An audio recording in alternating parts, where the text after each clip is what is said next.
All right, all right. Welcome, everyone.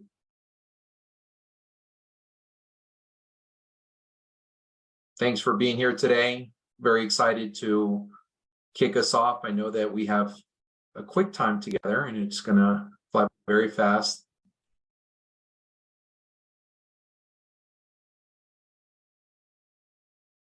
And just before we really jump in here, one thing that we wanted to note as you're jumping in, welcome to our OneGoal Roundtable series. This one is, if you're here, you're interested in learning more about CTE pathways and programs. You either potentially have one or interested in starting one or want to learn more about how you create really great options for your students. So we're amongst friends here, right? This is a group of educators. This is a group of folks across schools doing this work across the country. So we very much invite you, please feel free to ask those questions in the chat. Feel free to connect with each other after this. Feel free to share a little bit more about your backgrounds. You know, our goal is to really create community amongst folks doing the really hard work of supporting and empowering our young people across the country to ensure that they find options that they're really excited about. So we wanted to just kick it off there. Before we go too far, my name is Daniel Lopez. I'm the Managing Director of Program with OneGoal Massachusetts. So I have the opportunity to work very closely with our students, with our program, with our partnerships across the state of Massachusetts. And I will pass the mic to my co-facilitator, Hannah. Hi, everyone. Nice to see you all here today. My name is Hannah. I work with Daniel at OneGoal Massachusetts as the Manager of Partnership Operations.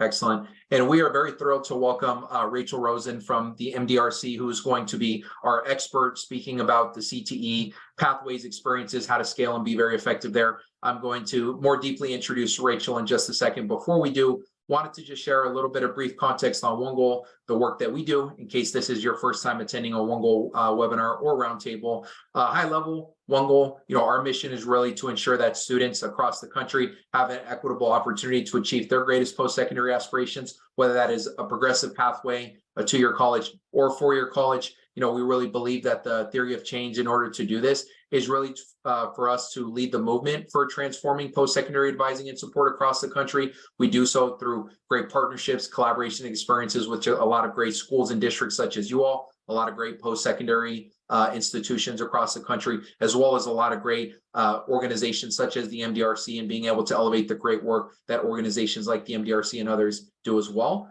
Our region, OneGoal is a national organization. These are some of the regions that we partner with to do some of our deep work.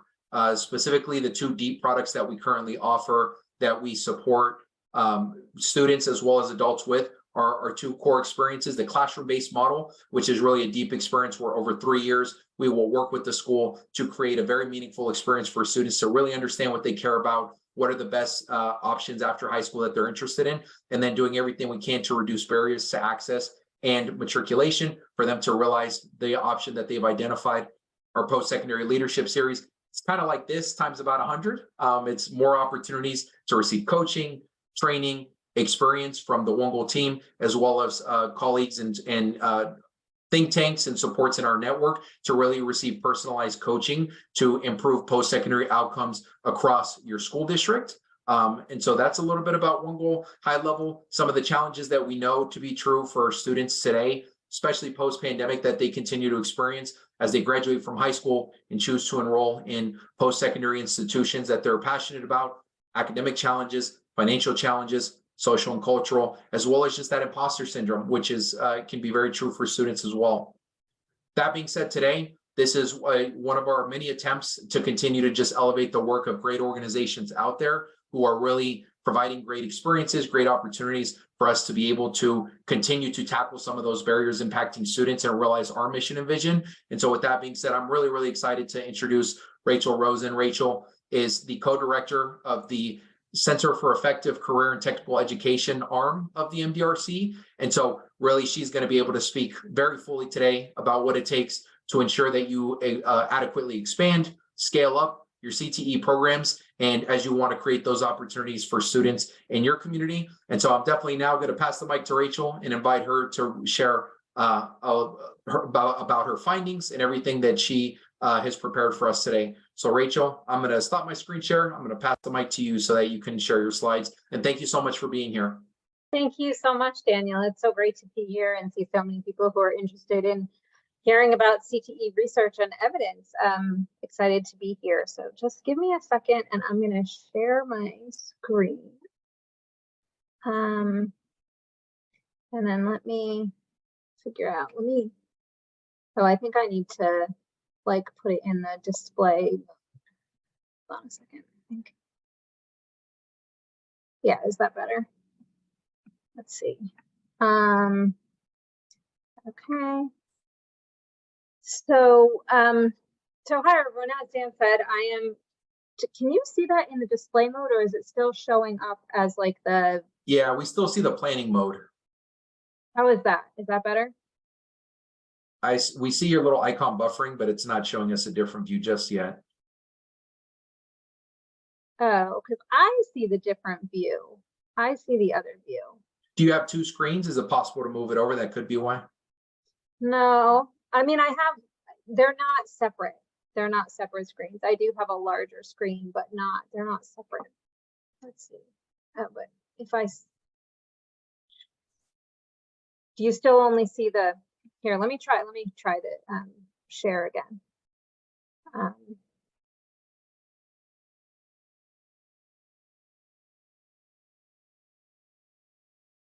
Is that better? Yes. Well, Okay. we actually see for your presenter view, but I think it's okay. I think we work off that. Sorry about that. That's okay. There's always some kind of Zoom glitch. So apologies for that. But anyway, thank you all so much for being here. Like Danielle said, I'm Rachel Rosen. I'm a senior research associate at MDRC, and I am director of our Center for Effective Career and Technical Education. And just to start off, just for those of you who are not familiar with MDRC, we are a social policy research organization, and we conduct research on a variety of social policy issues, including K-12 education, post-secondary education, workforce development, and I particularly lead our research on career and technical education, particularly at the secondary level, but also, you know, as students transition into post-secondary. So today I'm going to talk about sort of what do we know from the research evidence about what works in career and in technical education, and how we can understand the research evidence from a broad view, which I think for practitioners is helpful to understand, you know, what kinds of impacts have there been for students and how has CTE been successful for students. Oh, now, just a second ago I was able, now I can't move my.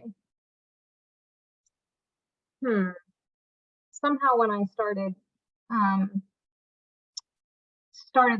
slideshow, now, oh, there we go. Now I can change.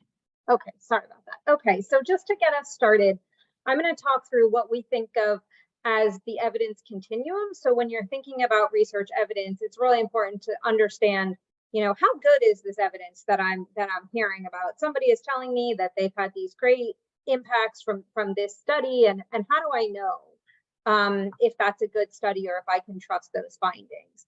So we tend to think of research evidence as existing on a continuum, with the weakest evidence being from observational or correlational studies, with stronger studies being what we think of as what we call quasi-experimental design studies, and the strongest being random assignment design studies. And I'm going to talk through what each of those things mean. So correlational or observational studies are those that can provide evidence of an association or a relationship between student characteristics and outcomes, but we can't know for sure whether the intervention that a student got caused the outcomes. So for example, if a lot of students are super motivated to take a particular CTE course, we don't know, did they have great outcomes because the course was so good or because they were super motivated and interested? But that doesn't mean those kinds of studies are not useful. They definitely can tell us something, and I'll get into that in a minute. Quasi-experimental design studies are those that sort of mimic the properties of a random assignment design study, where the strongest of these kinds of studies, and when I say mimic properties of a random assignment design study, I mean they create groups that are comparable. So you can say this student got something and this student didn't get something, and what happened to each group of students, and did the student who got something do better than they would have otherwise if they had not gotten that same thing. So in quasi-experimental design studies, there are several ways to create groups that are comparable. Some of the strongest might have, if there's an intervention where, say, students who miss a test score by a certain, certain number of points, get assigned to, a remediation intervention or something, and those that are just above the cut point don't, but actually their scores are only a couple points apart. Those are pretty strong design studies. Some weaker ones are where the researcher kind of says, well, these students look like these students, and so we're going to make groups out of them because we think we can compare them, but we don't necessarily know. And then in a random assignment design study is when the researcher actually either the researcher or some kind of lottery process in a school assigns students or schools in a random way to get a particular intervention. And it's sort of like a drug trial where we think, some people get the drug, some people get the placebo, and then we find out, did the drug work? So it's really similar in education where we say, randomly, you won the lottery, you got the thing, or you didn't. And so from those kinds of studies, we can really confidently say that the intervention or the CTE program that students participated in caused the outcomes that we observed. But there's other factors for thinking about evidence. So sometimes we look at sample size. Yeah, there were great impacts from that study, but it's a really small sample. So how much does it tell us about the sample of students in my school or my district? We also look to see, is this a study that if we did this study again, would we get the same results? And also, if we did the same study in a different setting or with different groups of students, would we get the same results? And when we start to be able to say yes to those things, when we have the same studies that show the same things over and over again, we become more confident that, yeah, we think there's something going on here, that this is a pretty trustworthy result. So next up, with that as background, I'm going to talk through what evidence we have about different kinds of programs. And broadly speaking, the different kinds of CTE programs that are out there fall into 4 kind of main buckets. There's what I call CTE instruction and training, which is your basic CTE courses in your comprehensive high school, or they might be CTE dual enrollment courses, or basically it's just CTE coursework that kind of is by itself as coursework. The next set of studies are around what we call CTE pathways programs. And these are programs where students usually move together in a cohort, or they might be in a standalone school, and they get lots of different kinds of CTE experiences. They get internships, they get mentoring experiences, they get dual enrollment classes, or some combination of a bunch of CTE experiences. There's also some evidence about apprenticeships and internships by themselves, and then about career readiness and skills training. So I'm going to talk through what we know about each kind of CTE program sort of in the research evidence. So for CTE instruction and training, kind of just more to expand on what I just said, these are usually specific career classes. They might be tied to one of the 16 career clusters in the National Career Clusters Framework.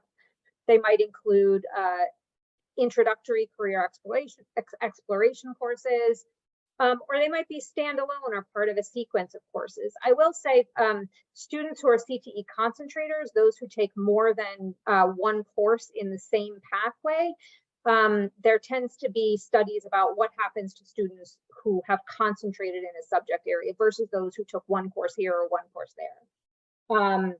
And then there's a bunch of evidence about dual enrollment as well. So what we know from the evidence broadly, and I have some of the studies cited at the bottom, but there's lots of studies on CTE instruction and training. And many of them are observational, but also in many of them, we see the same patterns repeated over and over again, which tells us we think there's something going on here. So one thing that's been seen in several studies is that, excuse me, CTE concentrators are more likely to graduate high school than those who do not concentrate in a CTE subject area. CTE concentrators are also more likely to enroll in two-year colleges. The findings for CTE concentrators are strongest for young men and for students from families with low incomes. So it seems to be that, if you can get those students to take an interest in something such that they want to take the next course and the next course, that this seems to have some positive payoff for those students. There's also a bunch of studies about dual enrollment. Students who engage in dual enrollment courses at their local community college or sometimes with the four-year college are more likely to graduate high school. They're also more likely to enroll in college, and some studies show that they're more likely to enroll in four-year colleges. So there's been a lot of studies about dual enrollment, and some of it quite strong, showing that students who engage in dual enrollment are more likely to, pursue different kinds of productive pathways after high school, in terms of going to college and graduating high school. So I think right now there's a big push to get more students to dual enroll and to set up those agreements with community colleges. And then what do we know about career pathways programs, or what I refer to as holistic CTE programs? And these are programs, like I mentioned, they're sort of multifaceted programs where students have multiple opportunities to engage in CTE, like work-based learning, dual enrollment, internships. They have dedicated CTE staff. And not all of these programs have all of these elements, but they all have multiple ones of these types of CTE experiences for students. Some of the research includes research on career academies, P-TECH model schools, regional vocational technical high schools, and early college high schools. P-TECH model schools are schools, just because that's sort of a weird term if you're not familiar. P-TECH model schools are schools where students earn both a high school diploma and applied associate's degree at the same time, and each school has at least one industry sponsor, and the applied associate's degrees that students earn allow them to work in the field of the industry sponsor. Early college high schools are similar without the, in terms of combining high school and college, and but they don't always have they don't have the industry sponsor element that P-TECH schools have. Regional vocational technical high schools are really frequently found in the Northeast. They're sort of standalone CTE high schools, and students from different districts can apply to go there, and then all the students in the schools are CTE students. And there's been a bunch of research on the ones in Connecticut and Massachusetts. And then career academies are usually they're sort of programs that are within a school, but students move through in a cohort that either begins in 9th grade or 10th grade, and they stay with that cohort and they're focused on a particular field. So it might be a healthcare career academy, and they all the students stay in that academy. Some schools have multiple career academies, or what are known as wall-to-wall career academies, where every student is in some kind of academy in school. They usually don't have the dual enrollment element or the connection to post-secondary. But of these kinds of schools, there's been a lot of research done on these particular models of schools, and a lot of it is very strong. A lot of randomized controlled trials or studies that use naturally occurring admissions lotteries, and that kind of thing. And what the evidence shows is that career academies and regional vocational technical high schools both have been found to have both short and long-term impacts on earnings for students after high school. So students who attended those schools have higher earnings after high school than students who didn't. MDRC did a study on career academies that found that up to 8 years after high school graduation, students who had attended the career academies earned about 11% more than students who did not attend career academies. So it was substantial long-term impacts on earnings for those students. And similarly, the regional vocational technical high school research hasn't been able to follow students as long, but also similar impacts on earnings after high school. In several of these studies, the impacts have mostly been, the strongest impacts on earnings have been for young men. But what you see is that it's because a lot of the female students, whether they're in the group that gets the intervention or not, they tend to do pretty well. They tend to continue to enroll in college, whereas the young men seem to need some kind of extra intervention to get them over the hump and into the transition. The research on P-TECH schools, that's actually a study that I'm leading. I'm the principal investigator on that evaluation of New York City's first 7 P-TECH schools, and are the reports that we have put out publicly so far. We have found preliminary evidence indicating positive impacts on high school credit accumulation and indicators of college readiness. Students in PTech schools are more likely to earn dual enrollment credits before they graduate high school than students in other kinds of schools. And in our sample, we have students who entered 8th grade with particularly low academic score, 8th grade math and English scores. So one of the things that's interesting about PTech is that the students were particularly academically weak coming into PTech, and yet they have had good outcomes. For that study, we are going to be putting out results on post-secondary outcomes later this summer. So that's something that, you know, we can share with this group once that is released, actually probably early fall. And then, oh, and I think I also mentioned early college high schools. There's also been pretty strong evidence on the early college high school program in North Carolina, which has found that students in those schools are more likely to enroll in college and earn 2-year degrees.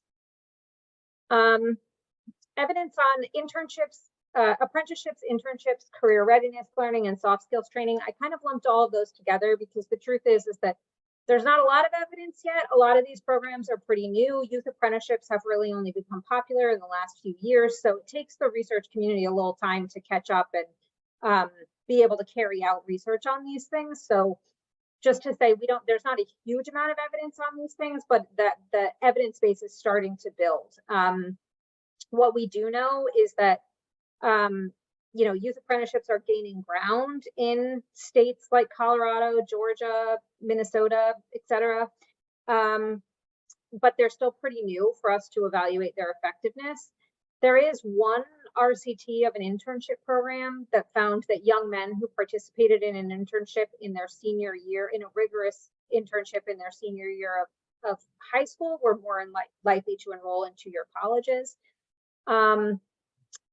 And then there's not a lot of program evidence about career readiness or soft skills training, but it is worth noting that some research has indicated that the demand for students who have good soft skills training and you know, good soft skills is growing in the labor market. And so there's more emphasis on a need to train students in soft skills and professional skills, and they all have a whole bunch of names, you know, 21st century skills, soft skills, professional skills, but that all of those things are really growing in the workplace and support, and that students need those to be able to be flexible and move jobs in the workforce. So that's something to pay attention to, although we don't have a lot of good evidence yet about particular programs that emphasize those skills. It's also worth mentioning that there's been a fair amount of research done on CTE and students with disabilities. Students with disabilities participate in CTE at pretty high rates nationally. And findings across these studies have found that students in this population who take CTE courses have higher high school graduation rates. They're more likely to enroll in post-secondary, and they have higher earnings after high school than similar students who did not engage in CTE in high school. And so just to say that sort of the research evidence is continuing to grow. There's really been an explosion of research in the last 5 to 6 years for a variety of reasons, and a lot of really exciting studies that are coming out in the next couple of years. The quality of the evidence varies, but the studies are getting stronger. And so what we know about CTE, we're getting more and more confident about what we know as the evidence continues to come out. And that many studies are showing really similar trends in terms of positive relationships between CTE and student outcomes. And that the outcomes are strongest for male students and students with disabilities, and male students for the reasons that I suggested, which is that female students seem to be doing well, whether they, you know, engage, in a lot of cases are doing better than male students, whether they engage in CTE or not. So that's kind of broadly what we know about CTE. But I am happy to, you know, engage in a discussion. I'm gonna stop sharing now. And answer any questions that anyone has about anything. Yeah, absolutely. Rachel, thanks so much for that high level overview. I'm sure there's going to be just a lot of reactions to the landscape analysis you kind of took us through there with different types of programs in different regions and different thoughts. So just quickly for the audience as we jump in here, there's quite a few of us here, and I think our goal is as best as possible to make this a collaborative space where some of the initial questions that you have, you're able to get answered. So really, just as we're briefly norming to do this, we really would invite you, feel free to be honest, bring that candor in your reactions to the chat or in some of the questions that you ask. If you'd like to ask a question by coming off of your microphone and asking a question that way, we would definitely invite you to do so. But please just start by raising your hand so that if there are multiple people trying to do questions at the same time, we can kind of facilitate a queue here. Otherwise, you're welcome to use the chat. And with that being said, let's kind of jump into that. So Rachel, I did see there was a question in the chat first that I'd love to pick your brain on here. So Chantel asked just, given the healthy debate around CTE student tracking, do you have any data on the high school graduation and post-secondary enrollment data by ethnicity or socioeconomic status? It's a great question. I mean, it sounds like but in case for those who don't, CTE is sort of the new model of what we used to call vocational education. And I think, in part because of data that came out in sort of the late 90s, early 2000s that suggested that vocational education had really become a tracking mechanism to discourage students, particularly low-income students and students of color, away from college tracks.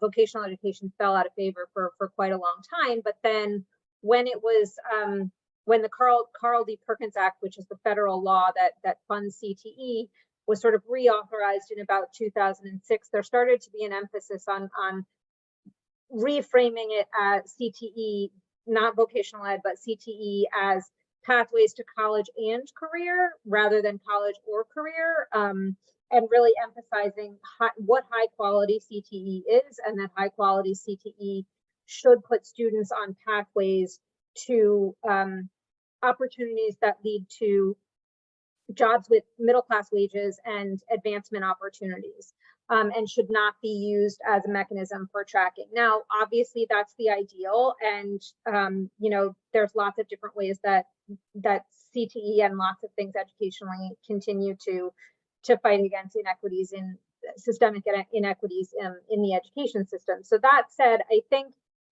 there is some evidence.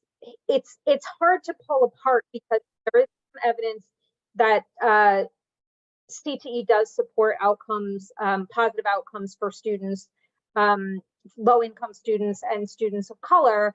I think one of the things that's tough, for example, in MDRC's evaluation of career academies, almost all of the students in the study were students of color, and so it was really hard to say in that study what the outcomes would have been for students of color versus white students, because there were almost no white students in the study. But that said, the outcomes did find that students in career academies did have higher earnings than students who were not in them. I think the study on internships, that was a study done by the Urban Institute on the Urban Alliance internship program, which is sort of hard to say because they both have urban in them. But that study found that the higher enrollment rates for post-secondary for students who did internships were particularly among young men of color. And so I think it's sort of study by study. It can be harder to pick apart race from gender in a lot of these studies because sometimes there's not enough variation in the race of the students in the study. That said, I think broadly in CTE, the biggest equity divisions are in gender, where we see students sorting by sort of traditional, what we assume to be traditional gender tracks. So more female students tend to sort into things like healthcare and childcare and those sorts of professions, where young men are more likely to sort into tracks that are assumed to lead to higher wages, like advanced manufacturing, construction, and those kinds of things. And so the biggest equity divisions are really in gender. And I think that's why in Perkins, there's particular, it's written into Perkins that there's encouragement for districts to get students to to go into non-traditional fields, whether that's male students going into things like healthcare and childcare, and or female students going into things like computer software, or whatever those different all of those different fields are. I hope that answers the question. Yeah. Rachel, I would say that the tail end of your answer there also really resonates. And in particular for me here in Massachusetts, with the school partners that we support, we often find that schools that are holding CTE programs, plus, as you mentioned, dual enrollment and early college type initiatives, what they are also grappling with is very tough decisions on what types of programs or experiences that they ultimately choose in a world where there's a lot of different content areas, pathways and tracks that you can create, really trying to make the determination for what programs are going to best serve their community. I'm curious if you have any advice as to how to go about making that decision-making process of like what type of CTE programs, what types of subject matters that schools could consider bringing into their school spaces based on the many options that do exist. Yeah, I think that's also a really good question. I mean, I think some of the most robust CTE programs that we've seen are those that have been able to form really robust partnerships with local employers. So I think in part it's, understanding what your local labor market needs are in order to be able to work together and design an aligned program.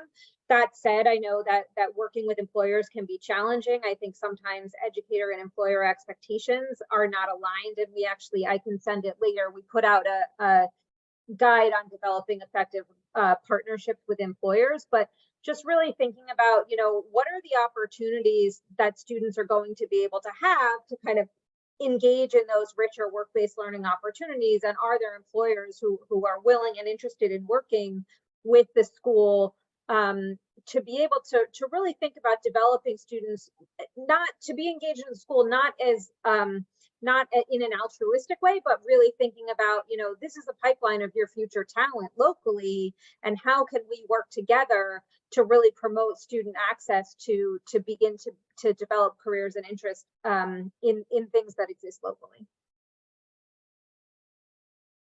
Yeah, thanks for that. I think in particular Massachusetts, there's a lot of like industry hubs that feels like a really applicable set of advice that would suit us well here. I'm going to transition to a question from Matt in the chat here. Matt, and feel free to voice this over too in case I'm not getting at the essence of what you were getting at here. But Matt had just mentioned that there's concerns about access to CTE and vocational programming specifically in Massachusetts. What has been found regarding access in different like programs and pathways across different states, maybe any lessons we can take away around access?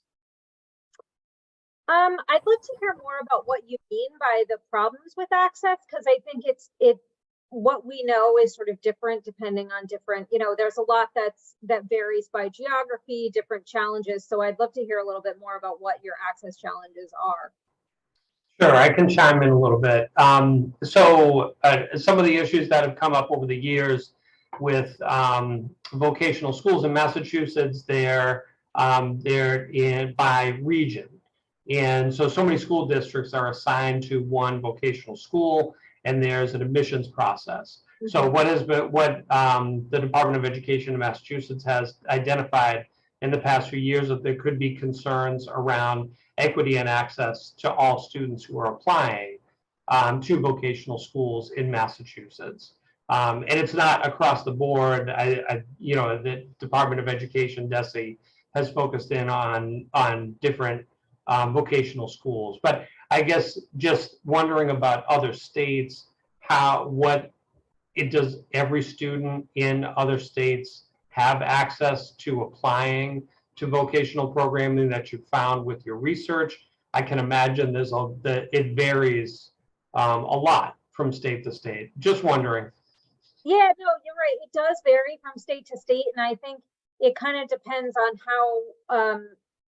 how much CTE the state is sort of willing to invest in. So, for example, Texas has gone really all in on the P-TECH model, and it is expanding, hundreds of P-TECH schools across Texas. I think Dallas Unified, almost every school has a P-TECH program, and so they're really making that available to everybody. I think I am a little bit familiar with the the Massachusetts program, and that it is there's an application process and all of that. I think I do know that in some places, like in New York City, where we're doing the evaluation of PTEX, there is sort of a lottery for admissions, but there's other schools that offer different kinds of CTE programs. So even if somebody doesn't get into a PTEC program, they can also apply to other schools that offer CTE.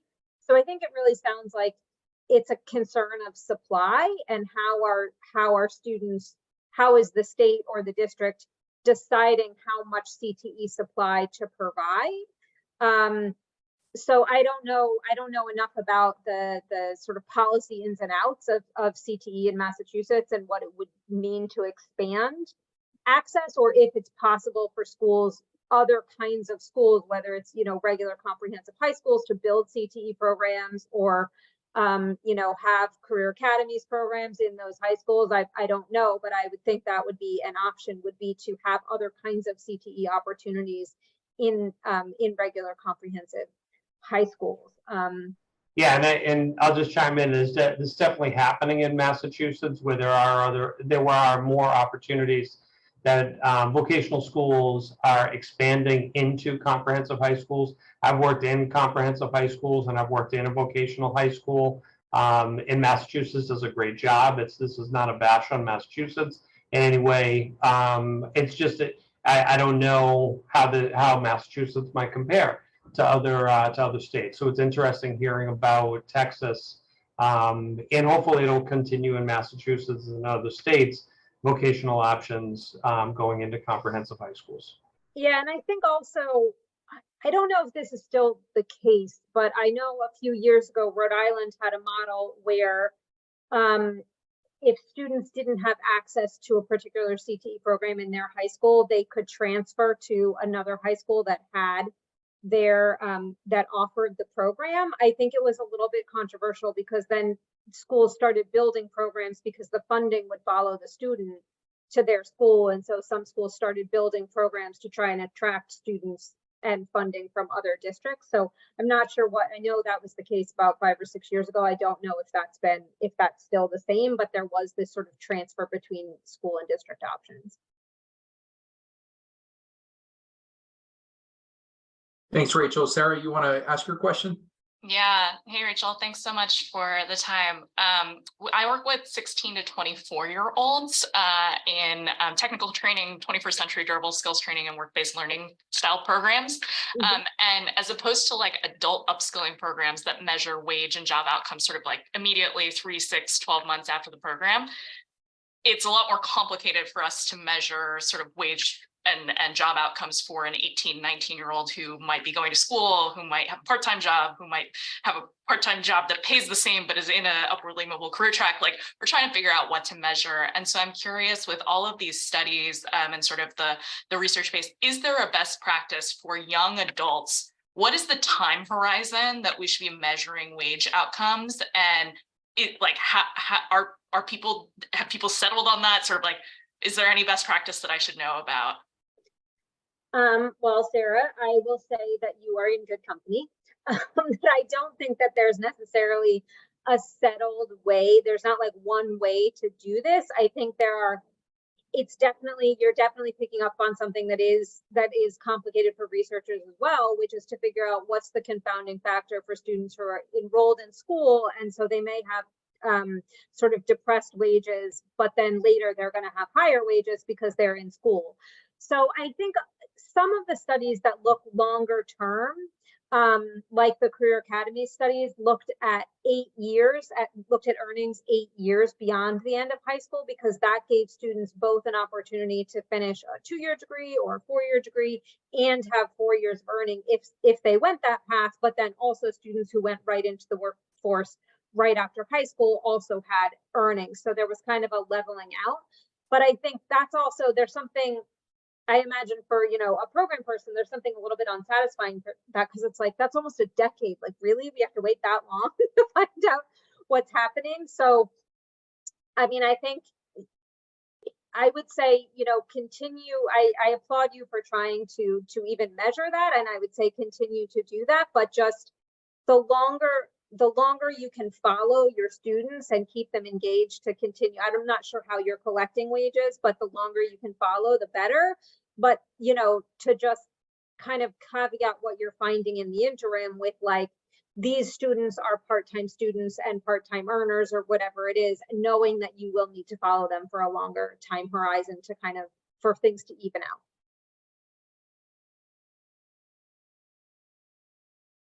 So Rachel, I know that across many of the unique programs you had offered, there seemed to be like at least generally positive findings as it related to supporting young males in a lot of these programs. And I'm curious if, as you all dig a little bit deeper and really ask yourself, like, what are some of the indicators, the conditions for that, like actually the real program experience amongst those? Have there been any kind of trends or patterns that have emerged around like specific things that practitioners can try to replicate within their programs to create the conditions for a positive experience, in particular for their young males? Things that you have found that these programs are doing within their programs for in the implementation phase, especially.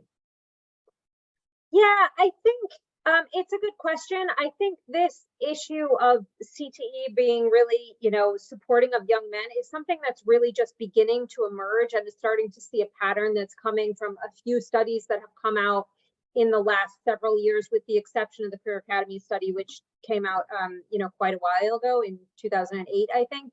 So it's starting to be a pattern that we're just starting to see, like, oh, look at this. This study has positive impacts for young men. Oh, and so does this one. So I think we're really just beginning to kind of dig into understanding what it is about CTE that supports young men. I will say that in our PTEC study, where we have had, we put out a brief on dual enrollment impacts last year, I guess it was, and we found that there were positive impacts, you know, for both young men and women, but the impacts were stronger for young women. But one of the things we found was that in that study, much higher levels of male students had been at some point in their educational trajectories classified as special education, and that dual enrollment piece seemed to be a hurdle for students who had ever been classified as special ed, and a lot of those students were male.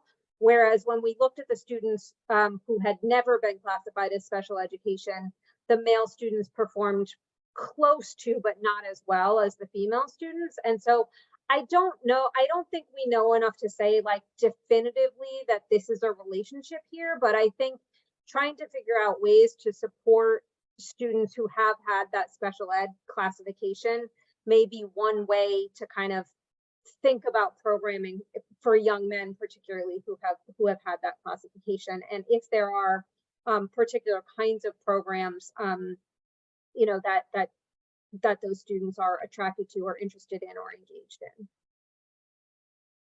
Got it. Thanks for that. And maybe if I'm just taking a step back and keeping it more broad, are there any ingredients to success you would offer across any of these programs to that you believe like really need to be true as you're thinking about building a successful you know, pathway CTE program of any of these types that you would really encourage folks to hold? Yeah, I mean, I think like just based on all of these studies of the sort of multifaceted program, I would say providing students sort of multiple opportunities to access CTE learning seems to be, you know, seems to be a pretty good way to go. And I think when students feel like the things that they're learning across their courses are all connected, then that can be really useful. Like, so I'll give you an example. I visited a career academy. It was a healthcare career academy, and the CTE teacher and the English teacher were working together, and a lot of the literature that they were reading in the English classroom was literature from like times when there were public health crises or different kind. It was like healthcare related literature, so that students could see different ways of understanding the stories that came out of, you know, healthcare and why it's important. And I think that kind of thing post-pandemic, there's probably a lot of stories that can tie into issues that students are interested in, so that they can see themselves, you know, what is the story of this and why is this valuable, not just for my earnings, but how do I see myself in the future? And I think being able to see that from multiple lenses can be really helpful. I mean, another school that we visited, part of the program was a financial literacy course where students could see, they could work with data that they had on, these are the different kinds of careers I can get from being involved in this CTE program. These are the different levels of earnings that I can expect. And if I did this job, how would I plan out, you know, what kind of apartment I could rent or what kind of car I could buy, so that they really start to see sort of what are the consequences of this program. I will say, you know, one other thing that's been really interesting to me about learning about CTE is that, you know, there's a lot of emphasis in CTE talk about, you know, do students choose to follow this the pathway that they chose in high school? Do they continue to follow that in post-secondary? And if they do, is that what we consider success of CTE? And I would say that really thinking about the goal of the program and what does success mean is really important, because, you know, high school students are young and they may not know exactly what they want to do and who they want to be, but allowing students the opportunity to explore different things when they're in high school can also be a positive outcome. So at this same healthcare academy that I went to, one of the things that the CTE teacher said was, you know, we visited a classroom with a bunch of seniors, and I think there were only 2 seniors who were going to continue the pathway into college. But what she said to me, the teacher said to me was, you know, I really think of this as success because I went to community college and I spent $10,000 to get my degree and then realized that I wanted to teach. And if these students are deciding now in high school that they don't want to do this, I've just saved them $10,000 and given them an opportunity to use that $10,000 to explore something else they want to do and who they want to be. And so there's an equity element in allowing students to have more flexibility to explore when they're in high school before they are finding themselves in a need to commit to that program. So I think there's really lots of ways to think about success. And this is also something that we see in P-TECH, where in New York City, because of the way the admissions lottery works, sometimes, you know, students are applying to high school when they're in 8th grade, and then they're locked into a high school for 4 years. And lo and behold, some of them decide, oh, I didn't want to do this pathway, or I'm in 10th grade and I don't like it. And so some of the P-TECH schools have said, you know, we're actually encouraging them not to get the associate's degree that the school is designed to help them get, because this isn't what they want to do. But what we are doing is allowing them to use their dual enrollment credits to earn credits that they can transfer into something else that they want to do. And we don't see that as a failure. So I think really thinking about, you know, what does success mean for me in this program? What does success mean for my students? And having some flexibility about that there are lots of different ways to consider success. Rachel, you speaking to my soul on that last response. I mean, in particular, the piece you'd mentioned just around, you know, navigating that tightrope between specialized experiences for students, but also creating opportunities for explore. And I think just here in Massachusetts, we found that, you know, partnering like a OneGoal experience where students get a deep post-secondary planning exploratory experience with a program like an early college or a CTE has been a recipe for success for some of our school partners. I'm going to throw it to Eileen for one last buzzer beater question. And then Rachel, I'm going to give you a little time to just close this out with like any links or resources you want to share. And then we'll do a quick poll and then we'll be done here. So Eileen, did you want to jump in here? Yeah, thank you. I appreciate it. And Rachel, thank you for all your research. And I feel like you're preaching to the choir. I'm there. I'm with you. I hear it. And forgive me if this is not the right format. I'm trying to just find out what you would recommend as far as next steps for schools that may, you know, want to pursue this. Would it be, you know, trying to partner with more local colleges? Would it be seeking out support from the school committee? Would it be speaking with administrators or staff members or parents in the community, families? What would you say? You know, I would say yes, all of the above, but I'm wondering, you know, what do you recommend as sort of, you know, where to go from here to say, yes, I want to be able to offer this, but we all know we have, you know, every year, fewer and fewer resources to do more and more things. And I can already hear the like, oh, it's just one more agenda item. And it's not going to be fulfilled, you know? Yeah, So that's a I'll good throw that out there. one of the things and this is not a research finding. This is just something that I've observed as I've worked with different kinds of schools, is that really, and this happens a lot in education, and there are pluses and minuses to it, but really I think the things that really usually when things move forward, it's usually because there's a dedicated champion who wants it to move forward, and who is able to kind of say, like, this is the thing that I want to see, and I'm really dedicated to it, and I'm going to get buy-in from everybody else to make this happen. I just interviewed a principal of a CTE school here in New York City, and I said, and somebody who has been principal of a CTE school for 10 years. And I said, what happens when somebody leaves? Like, and he had said, like, my most successful programs are because there was a teacher who wanted to start the program.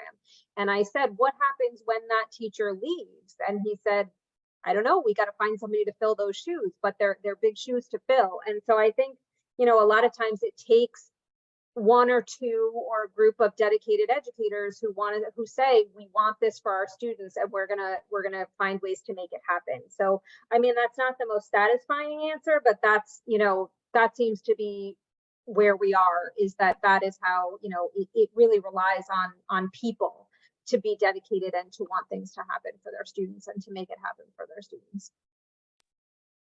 Rachel, I really appreciate this. And just for the folks on this call and for folks listening to the recording, if I'm drinking the Kool-Aid, if I love what you have to say, where can I get some more information about the work that you do, about the MDRC? What resources would you like to elevate to the group we have here if they're interested in learning more? Yes, you can always go to our website, mdrc.org. I'm putting a particular resource in the chat that I think I mentioned, which is about, it's sort of a guide to establishing effective employer-school partnerships, which I feel like for CTE is really, really key right now, is kind of setting up those relationships with employers, not just to provide opportunities for students, but so teachers and educators can learn what are the skills that we need to be teaching our students, and to really figure out how to work with those employers to kind of to discover what the skills are that they need, and how can the teachers learn those too, because teachers don't always know what employers are looking for. So I would say that's a good resource, and if you look at that resource, you can then go to our website and navigate for other CTE resources as well. And I'll put my email in the chat, and feel free to reach out at any point